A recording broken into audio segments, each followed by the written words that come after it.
Yours. Ako, dadating pa si Marby. Okay, speaking of. Susunod. Wala na, patay na ang cash ko. Oo. Ayan guys, dadating si Ace Ice Cream today. Kaya ipe-prepare na natin ang ating mga chef freezer. So, hindi ko rin sure kung dadating ngayon ang Selecta. Ang dami namin dadating na delivery. Ayan na. Ayan na. Guys natin. Ayan na, naglalagay na tayo ng ano. Yan, mga kay Lola Park yan, yung iba. Okay. Yung mga presyohan. Mga matatandang excited.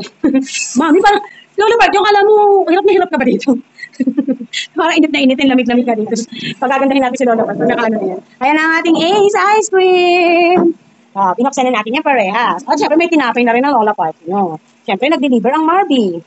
Ano nangyari dito? Ba't tayo tumayo? Ayan. So, mamaya inintay namin, parang siya. Oh, ayan, si Small. Tulungan niyo si Small, dati, pasuyo. Dali, maaarawan. Huwag niyo munang anuhin mga display, pe-presyon mamaya. Nag-uunti-unti din kami magdala ng mga gamit dito. Mga paninda. Ayan na po. Yan ay 2 package. Marami yan. Yan, ako, ang dami nagbubuhat. Oh, yan. Yan. Ayun doon niya, naghihintay na lang. Siya pa init na init, hindi man siya inaarawan. Daddy, okay ka lang? Nagising ka ba? Nakatakot si Ace, parang hold-upper. Init nga. Ayan. Pak. Magulo lang tayo. Hintayin nyo umayos ang tindahan namin. Kakabenta na sila Lola Park. Ayan. Uy, mabigat yun. Yung gin. Kala ko tutulungan ka ni Daddy. Ano yun? Bote ng gin. Ayan. Ano yan? Yung pet bottle na 1.5 na mantika. Yan, yan muna Daddy. At mamaya namin di-display, ilalagyan namin ng presyo. Si Ace muna, sikasuin natin. Sinecheck na. Sinecheck. Yan.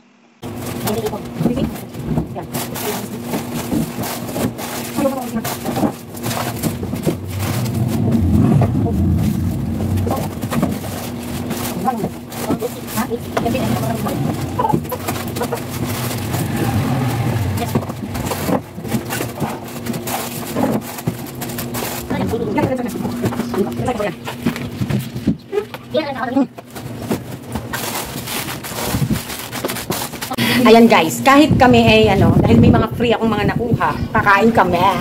Nagdi-display kami unti-unti. Excited ang ating Daddy. Daddy, ano sa'yo? Bingo daw kay Daddy.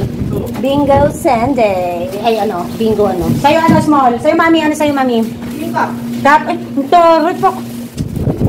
Sunday ka pa, ang Lola pa. Ikaw Small, ano sa'yo Small? I will pay. Crispy. Crispy daw. Hindi kasi may naman yan. Meron tayo, ang dami nating nakuhang free. Crispy kay Small. At kay Lola Park ay Sunday. Mami, Sunday. Mamaya na ni. At ayos namin yan. Kakain kami ng ice cream. Tapos si Mami Park ay Mami Park. Coffee crispy na lang kay Mami Park. Para mabuhay. Sarap, Daddy. Di ba? Pag gusto nyo kumain, lista nyo lang. Wala namang problema nun. Kakain ba kayo ng Kakain ba kayo ng napakarami? Hindi naman. Bawal na tao eh. Bawal din. Pero kumain siya. Libre na ito eh. Diba? Yan. Hi, mga ka-story. Ay, baby. Kakilay ka. Wow. Sis mo, no? Diba? Yan. Sweety. Yummy. Very sarap-sarap. Okay. EKC. May ingay mo ba?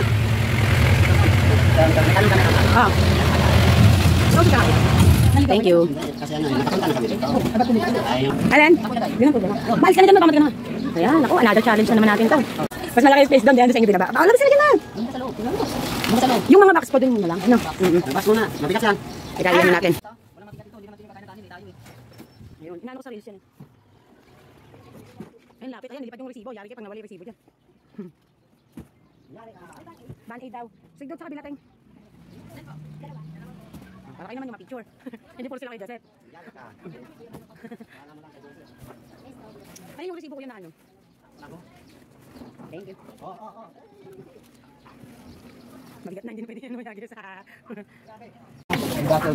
Ay, may bumibili. Wait lang ha. Hindi, ito na yung tindahan mo. Lain mo siya.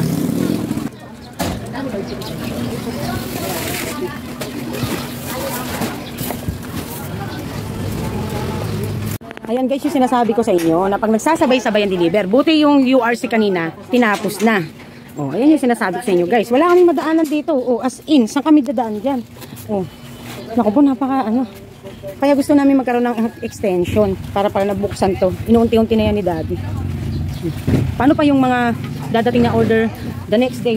May mga orders pa kami hanggang bukas. Wala pa, DCFE yan. Mga noodles, wala pa. Tsaka wing-an. EKC pa lang to. May nag-iwan daw ng papel guys kasi ahente daw to. Ano? Small antirahin mo na yung ano, yung mga San Marino natin. Ayan, iayos mo. Ilagay mo nga sa box na maliit yan. Hindi nakaganyan. Oo. Ibilangin mo ha. So eto, ahente daw ito. Aiko Next Gen. Anong mga ano nila? Ay, RC Cute. Mga soft drinks. Ay, okay. Taga saan sila? Less 3% ang taray. Ay, na-o-offera na tayo. Bigla na lang tayong binababaan ng ano.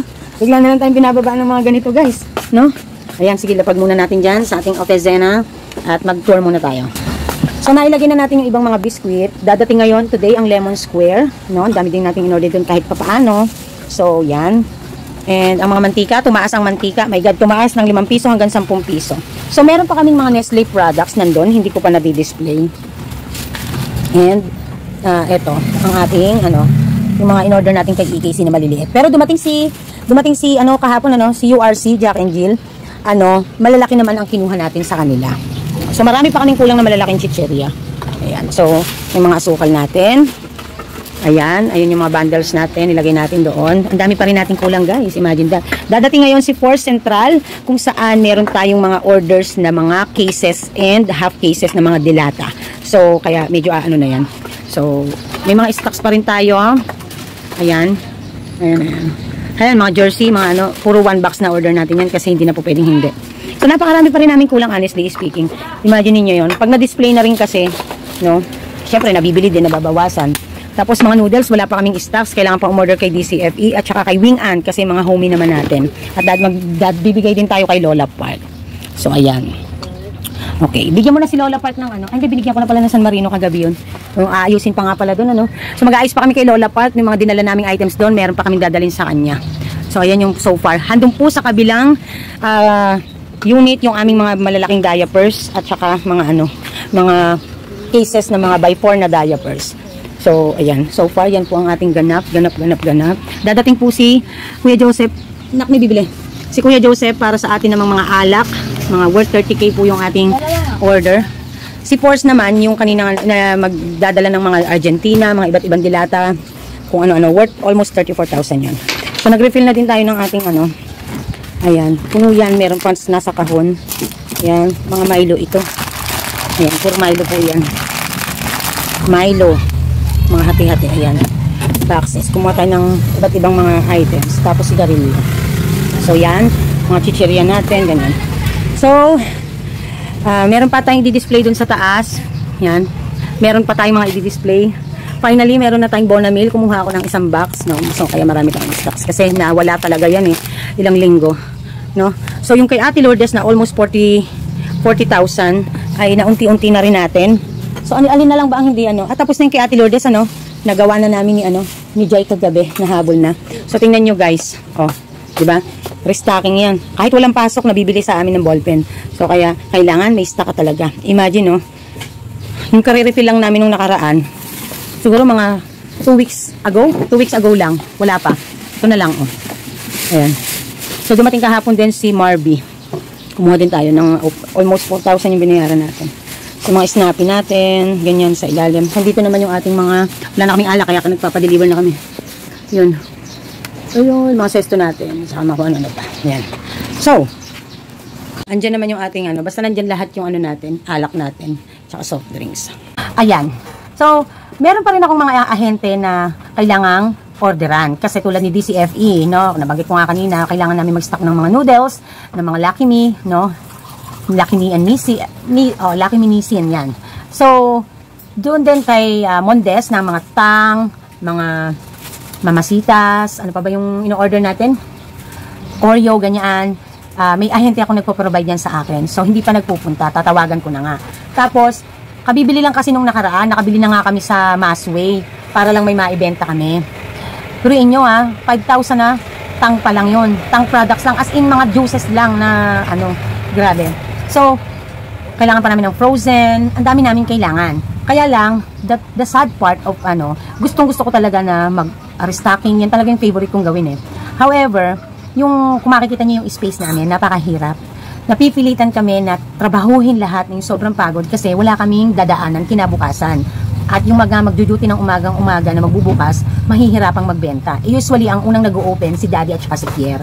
So, kaya kailangan tapusin namin ni Jai hanggat maaari na may madadaanan. So, talagang grabe talaga. So, kahapon, lahat ng mga dumating na ahente, tulad din ni URC, dumating siya, almost 11,000 yung binayaran natin. PMFTC, dumating din, nagbayad tayo ng ating terms na 48K, ganyan. Lumabas kahapon sa akin, nasa around 75,000 cash. Tapos, yung terms naman, yung consignment naman na kay EKC ay almost 75,000 yung binaba nila na items. So, kaya grabe, no? Ang dami ko pang dapat orderan. So, bakit hindi ko in-order yung ibang mga items na pwede ko naman ng isang bagsakan kay EKC orderin? Ito po kasi dahil po nag-expand na tayo, dahil hinihintay talaga nating matapos lang itong hindi namin kasi magalaw guys at matodo. Kasi, may hinihintay si Dading Tools para sa pambutas, may hinihintay namin yung may-ari para asikasuhin yung plumbing.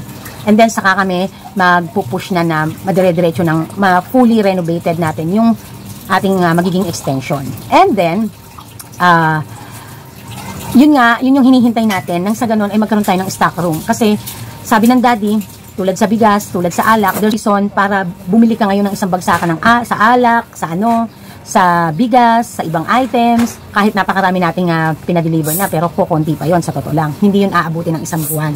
Yung ating mga pinadeliver ngayon at yung mga pinamili pa namin sa kung saan-saan nung nakaraan, nung magkasama kami ng Daddy, hindi siya aabot. Kaya nga, kaso ang problema, hindi kaya ng tindahan, kaya kailangan mag-extend. Yun yung nakita namin talagang isa ding dilema. Kasi nga, kung magtitipid ka sa transportation, kung gusto mong magpalaki at magpaganda ng record sa mga sa mga ahente mo, dapat talaga o-order ka. Gagalingan mo ang order. So, kaya gagalingan mong magtinda, gagalingan mong magpa-rolling, at gagalingan mong mag-order ng makakapasa ka sa mga terms nila, at syempre, mapapriority ka, at syempre, tuwan-tuwa ang mga ahente tuwing pupunta sa iyo, no? So, pwede ko namang orderin yan kay EKC yung iba. Kaso lang, nagpigil talaga ako kasi nga, yung iba ko namang mga ahente, kailangan kong ma-orderan kasi bukod sa nandun sa kanila yung aking mga ibang kailangan, wala kay EKC OS, it is because nagpapaganda nga tayo ng ating account, ng ating credentials sa kanila. Nang sa ganon, pag dumating yung point na small may bibili. Pag dumating yung point na ganito, na nag-e-expand tayo, lumalaki na, nagkaka-branch na, yung nilalagay natin paunti-unti kay Lola Park ng mga items, hindi na po biro ang gastos ko, sa totoo lang, no? Halos 60 or 70K na ang gastos ng Mami Park doon. Wala pa akong nakukuha kahit piso. So, pag ganyan na nagpapalaki tayo, nag-e-expand, so kaya kailangan natin, magkaroon tayo ng magandang record sa ating mga ahente. The good thing sa mga terms ko ng mga ahente, wala akong naging bad record sa kanila. I try my best kahit sa kahuli-hulihang piso ng barya ko dito. Binabayad ko talaga kasi we need to meet on time our obligations. No? Sometimes stressful, sometimes peaceful. Ganon talaga sa pagtitindahan. At ganon pala, no? Dati, nung nagsisimula ako, yung hirap ng inaabot ko dito, ay ganon na lang talaga yung pagtsatsaga. Tapos nung lumalaki siya, mahirap pa din. Pero iba na yung level. Iba na yung level nung tindahan mo, no? Mas lumalaki. Kasi, ang medyo aanuhin mo na pala pag lumalaki ka, ay how you can pay and how you can make sure na ang iyong mga terms and obligation na mga ahente, ma-meet natin. So, yun yung ating more of dilemma ngayon. No, more of, hindi naman totally dilemma. Actually, this is a good problem. Ayun ang pinakamaganda ron. Nahihirapan ka, napapagod ka, na-stress ka, but this is always a good problem. Hindi katulad nung mai-stress ka, maano ka, dahil may pinagdadaanan talagang hindi maganda yung negosyo mo. So, ika nga, hanggat kayang ma-cover up ng store ang iyong expenses, business expenses itself, nasa good condition ka pa, nasa good status ka pa. So, all you have to do is dumiskarte to make more money. All you have to do is more of in good service, nang sa ganun ay mas mabibilan ka compare sa iba. And, syempre, pagtitipid sa expenses, sa business expenses. So, yeah. Alam nyo, sometimes, no, everyday in my own battle, no, everyday talaga, sa lahat ng battles ko everyday, kahit pa paano, ngayon masasabi ko, somehow, I can sleep almost full at peace. Kasi naaaral ko na yung sitwasyon, nai-immune na ako, ika nga. Nandun na ako dun sa puntong nag-grow ka na, nagmamature ka na, and yung decision making mo is always marirealize mo, hindi ka po pwedeng basta-bastang sobrang magkakamali ng malaki kasi malaking magiging damage. Kasi ang laging motivation mo and ang laging inspiration mo is your obligations and your responsibilities. Talagang, ang pinagpapasalamat ko na lang palagi is hindi mga pasaway ang mga kasama ko sa buhay. Ang daddy, ang mami ngayon, at saka ang lolo part nyo. Sabi ko nga sabi nga ng mami, anak, baka nahihirapan ka na kasi nandito na kami sa'yo, ganyan. Sabi ko, mami, nahihirapan ako talaga physically and emotionally and mentally. Pero mas magiging okay, mas okay ako at malaking may tutulong nyo kung hindi kayo magpapasaway. Kumbaga ba, magtutulungan tayo. Kasi hindi ko naman ito gagawin ng sa kabutihan ko lang. Kasi kung pang sarili lang ang iisipin ko, hindi ko kayo kukuning pilit or hindi ko kayo i-encourage na sa akin tumira. Kasi mas malilesen ang aking gastos at ang aking obligasyon kung wala kayo sa poder ko. So, ini-invite ko kayo heartfully, no? Buong puso. Kasi ang katwiran ko, ayoko nung lalapit kayo sa akin tapos mas more yung problema, mas stressful yung problema, tapos hindi ko pa kayo nakikita, hindi ko pa kayo kasama. So para kakumalesen yung mga burdens nyo at mga problema nyo, dito na lang kayo sa akin, magtindahan tayo, magtulungan tayo sa hanap buhay, sa negosyo. So yun lang naman. At napakasarap naman talaga dito sa mga matatandang ito talaga, including ng ating daddy part, ay talagang napaka-supportive naman nila. So siguro nakikita din nila na talagang lahat nasa akin, nakadagan, no? Lahat halos nakadagan sa akin, no? Siguro kung sa 100%, 20% ang daddy part, 80% ang sa akin. But still, okay lang. As long as, ano yan? Sino yan? Mami Parts, hindi ko nadala yung cellphone ko. Pwede ba? Anyways, no? Na-istorbo tayo ng konti. Anyways, marami tayo re-reviewin. Alam nyo, si Mami Park, lagi ako nabibigyan ng mga iba't ibang agent ng ng ganito, yung mga price list, kasi nire-review ko yan. Nagre-review ako ng price list and then umu-order ako. Pag kailangan ko at titinitingnan ko kung ano ang niya, kung ano yung maganda sa kanya. Okay? So eto, mukhang maraming i-offer din sa atin, no? So yun nga yung ganap natin today, and also kay Lola Park na and finally may ice cream na sila. Si Selecta hindi pa sumasagot, pero naka-schedule talaga ako diyan ng May 13 Monday na mabababaan ako ng Selecta. So let's see what will happen, and finally may ice cream na sila Lola Park, and they can able to sell na Ace Ice Cream products, no? Makikater na niya yung mga gawi doon. However, itong Lola Park nyo, sabi niya, nak, wala ba yung mga nasa lalagyan? Yung ganun. Yung anong lalagyan? Yung tulad ng mga kinakain natin dun sa kabila. yung mga tab, yung mga liter, at saka niya, yung mga iba-ibang flavor na nasa lalagyan, nasa baunan. Sabi niya gano'n. Ay ko, ambisyosa, gusto pala lang gano'n. Niya, syempre, para kumpleto, sabi niya gano'n. Ay ko, sige ka ako next time, i-order kita ng gano'n. Sabi ko gano'n sa kanya. Sabi niya, sige nak, na-order mo ako ng gano'n, gusto ko merong gano'n. Sabi ko, baka kaya gusto mo kakainin mo. Hindi. Para kasing maganda rin pagka may mga ganun. Kasi nakikita ko rin sa tindahan mo Ganun. Lola Park niya talaga. Parang magkakataon pa, Lola Park niya magiging kalabang ko sa negosyo no? Ayan. Anyway, shout out to Sheila Villaruel, Millaruel, ano ba yan? 4945, sabi niya. Ngayon, nalaman ko na naman ang tungkol sa check-in na yan. Target someday din na magkaroon. Maraming salamat sa Learning Mommy Park. It really help a lot to you kung lumilevel up ang negosyo. Kasi mas safe ang magbayad ng cheque at especially mas useful siya kapag yung terms mo ay 2 weeks, 1 week, no? At i-issue ka na lang ng post-dated check, no? So, yun yung napakagandang ano niya. Aside from that, ay nagkakaroon ka din ng magandang credential, syempre, sa financial. Kasi, di ba, imagine. Ibig sabihin kasi talaga, ay you are really, really transacting many people, no? Or you're really, into business, no? So, malaking yan, malaking factor yan, especially if yung in-applyan mo yan, maglo-loan ka, no? Bangko yan, si Bank of Commerce, nag-offer din yan ng loan, o malay mo naman, o ma-offeran ka ng maganda, di ba? Sabi ko nga sa inyo, sa kanila ko, binili yung aming property, o malay nyo naman, someday, siya pala ang makapagbibigay sa akin ng magandang terms ng pagbabayad para makapagpagawa ng bahay ang Mami Park, di natin masasabi, di ba? So, kailangan ayusin lang natin, no? So, Malu Aguirre, 5325, I don't see anything wrong in your vlogging. It's just that may mga hashtag patola lang. Ayan. Okay.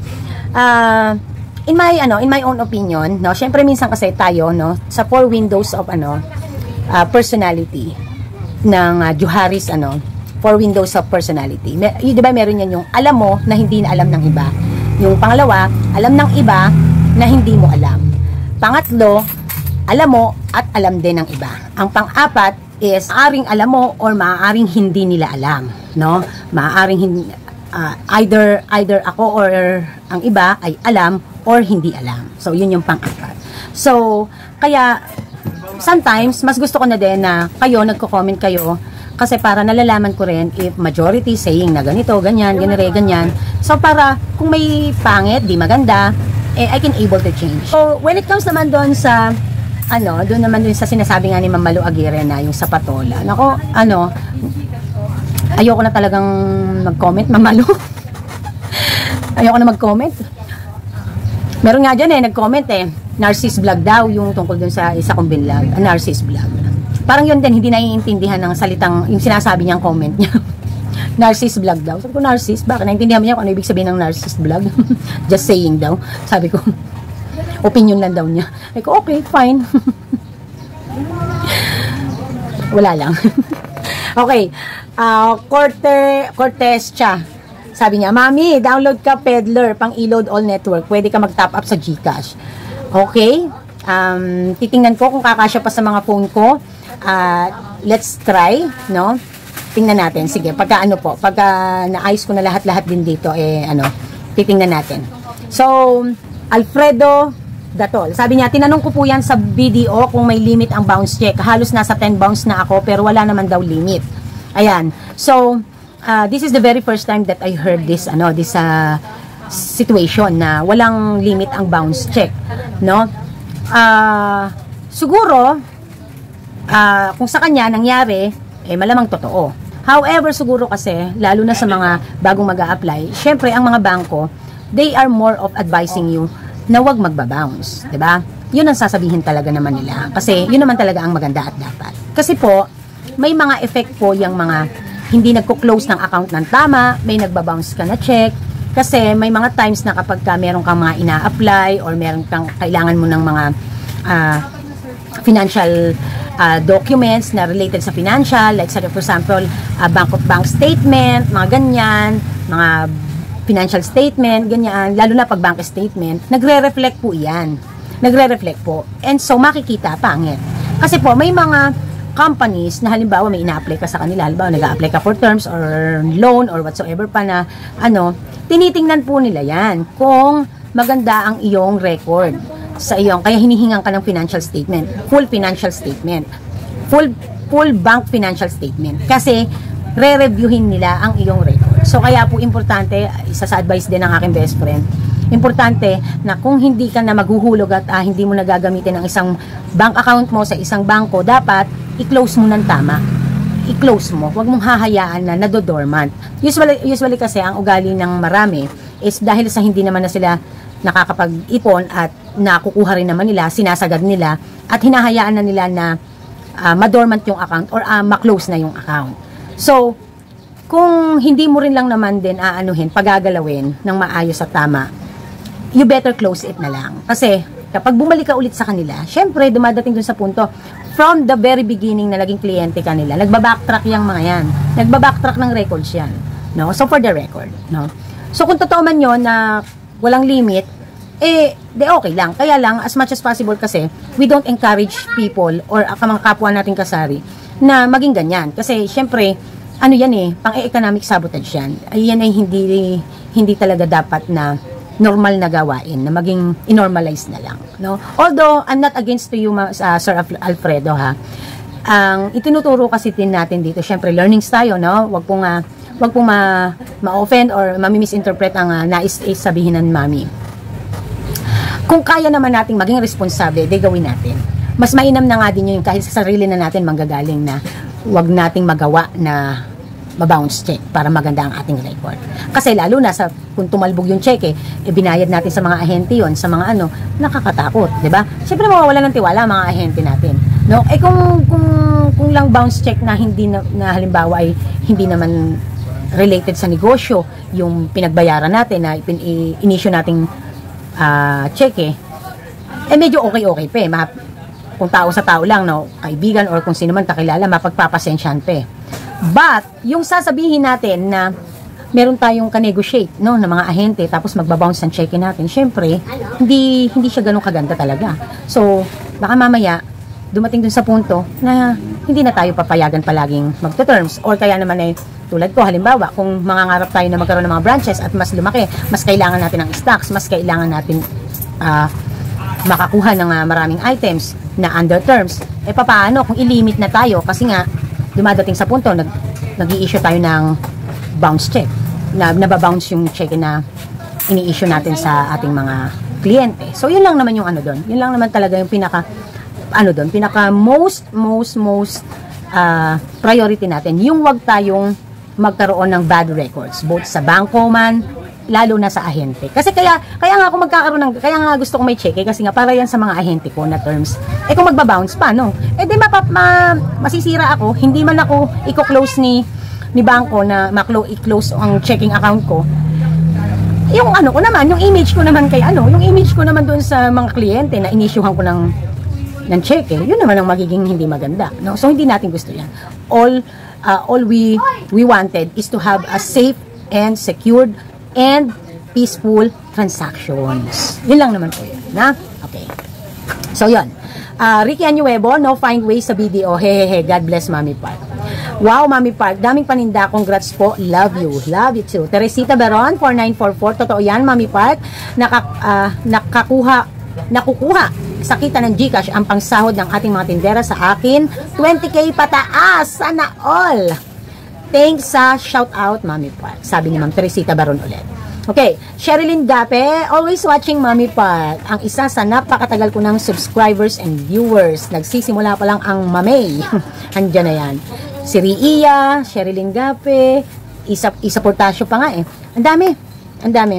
No? Mama Lonzi, matagal na rin, mga kasabayan niya ng mga iba ko mga kapatiran sa YouTube, sa Whitey World, no? Ayan. Rona De Pablo. Wow. Laura Labajo, watching Mami Park here in Tacloban City, Leyte.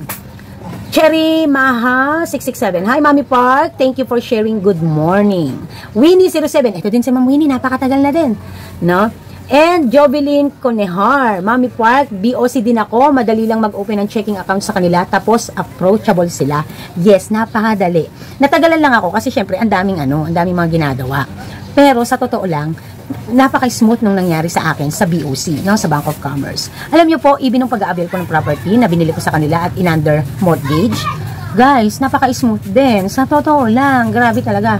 Sobrang smooth ng transaction. Imagine, buti na lang may branch na re-release sa amin at through emails. Nagkaroon na kami ng mga transactions, pati yung mga papeles, pinapadala na rin, pinipick up ko na lang sa branch ng Santa Maria. Nakakatuwa talaga, no? So thank you talaga sa Bank of Commerce and especially to those staff na nag-assist sa akin doon, no? Maraming salamat. So that's all for today. At yun nga, magiging busy pa rin tayo dahil dadating ngayon ang force. Ang dami namin aayusin. So siguro sa susunod na video na rin natin yan gagawin. And also, nag-uunti-unti na rin kaming magkaroon ng na rin kami ng quotation dahil soon bibili na kami ng chiller ref para sa ating mga cold products. Heto pa, parang gusto pa nga ng daddy ay parang 3 pinto. Eh, nag-usap na nga kaming 2 pinto lang para makatipid kami. Eh, parang kung konti lang din naman daw ang idadagdag, parang gusto ng daddy nyo ay 3. Kaso ang problema, space kasi napakalaki nun. Pero, malalaman natin kasi may budget naman. Maka 3-door na chiller. O, di ba? Hindi man ako nagkaroon yan, kahit lumakas na tumas at umano na tayo dito. Eh, ngayon, finally. Soon, magkakaroon na tayo ng chiller! Ganon, no? Parang kasi sabi nila, parang ano daw, parang ako yung huli sa ano eh, dahil wala ako niyan. Eh, pagka kailangan na, dun pa lang. Eh, hindi tayo yung, basta, diba? Hello? Ang gagawa ng 2 ano ko dito? Eh, yan, may branch na tayo. Mapupunta na kay Lola Park yung ano, at ang Lola Park yung kailangan na rin ng malaking freezer, malaking refrigerator. So, I'm so really excited. This is Mami Park and this is Dimple. Nagsasabing, Tindera is my proud career. Fighting! Mwah!